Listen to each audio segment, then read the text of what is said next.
Greetings, everyone, and welcome back to another episode of Plan B Success.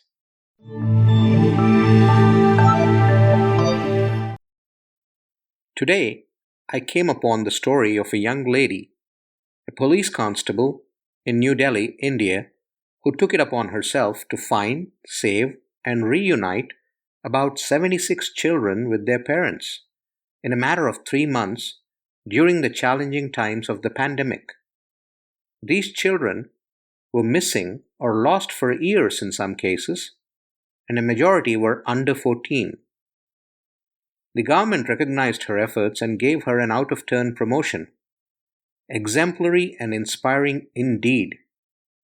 I began to reflect on what gives one courage to take something on like this, against all odds, not knowing the outcome, risking one's own life, and yet going at it with all you have got. Courage was not the absence of fear, but the triumph over it. The brave man is not he who does not feel afraid, but he who conquers that fear, said Nelson Mandela. In this case, it's not a man, but a woman.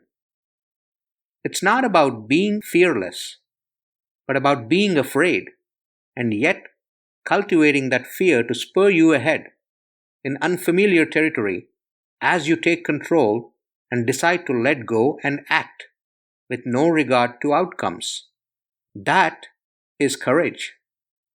And not paying any regard to outcomes while acting is just the reason that outcomes work in your favor.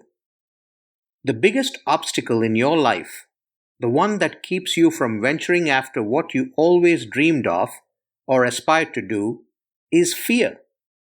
Fear of failure, fear of rejection, fear of being judged, fear of getting hurt, you name it. All kinds of fears are always circling around and hindering you from taking even the first step. While I always say that you need to live your life in a manner where you have no regrets, let me ask you a question.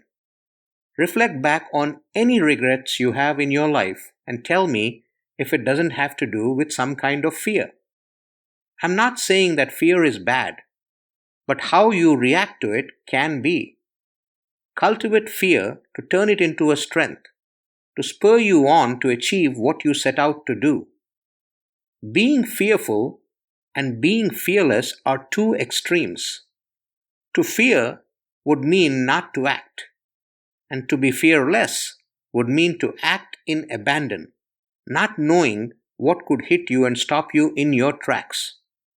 But to be courageous means knowing that there is the possibility of things going wrong, yet venturing out carefully enough to avoid impediments. There lies the possibility of achievement amidst risk. Face your fears and take the leap.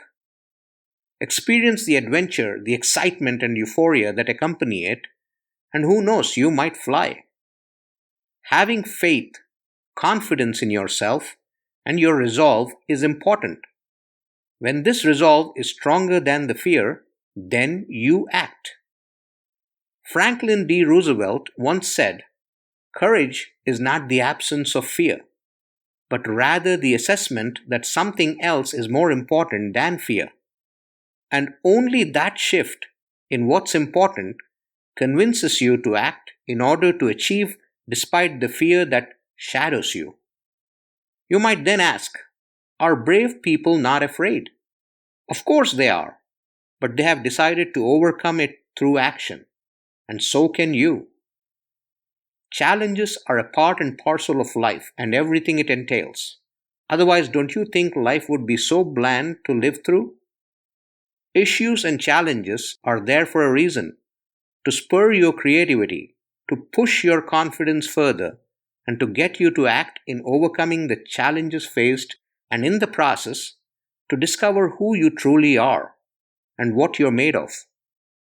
It's also to reinvent yourself with the times, to ride on your fears than you let them ride on you. Everyone has fears, and I mean every single person on the planet. It's how you face it that defines who you truly are or can be. Courage is about doing what is right, not only when everyone is looking, but also when no one is. Courage is going with the unpopular decision when you know it's the right one and the majority may not agree. Courage is about cashing in your fear through action, to take a decision to move ahead, to not let your fears paralyze you into indecision. Many times, the reason you can move ahead despite the fear lies in your purpose, knowing your why. Next time fear has you chained, think about what is important for you and why you need to break free, and then act. That, my friend, is courage. I hope you liked that episode and are enjoying all the episodes in Plan B Success podcast. I'd encourage you to go subscribe on your favorite platform, whether it's any listening platform or YouTube or wherever you listen to podcasts. Make sure you subscribe so that you enjoy this content and extract from it what serves you best, what benefits you in your own life, personal, professional, business, whatever it might be. PlanB.live is the website where you can go in order to find any episode that you would like to listen to. 3 times a week, we release episodes, the first being an inspiring interview with someone who's done it, been there, done that, and can inspire you to go after what you want to achieve. Every Monday, that's the episode that gets released. And then, on Wednesdays and Fridays, we pick a topic and we talk about it in order to benefit you in your personal and professional life. At the same time, if you're someone who's interested in learning more about these concepts, if you're someone who's interested in podcasting as well, go check out planbsuccessschool.thinkific.com. That's where all the online courses are. You can learn and benefit from them there as well. There's a bunch of free courses. There's a bunch of paid courses. Start with the free ones. Get to learn what you aspire to learn. And if you want to delve deeper, then you can sign up for the other ones. Thank you very much.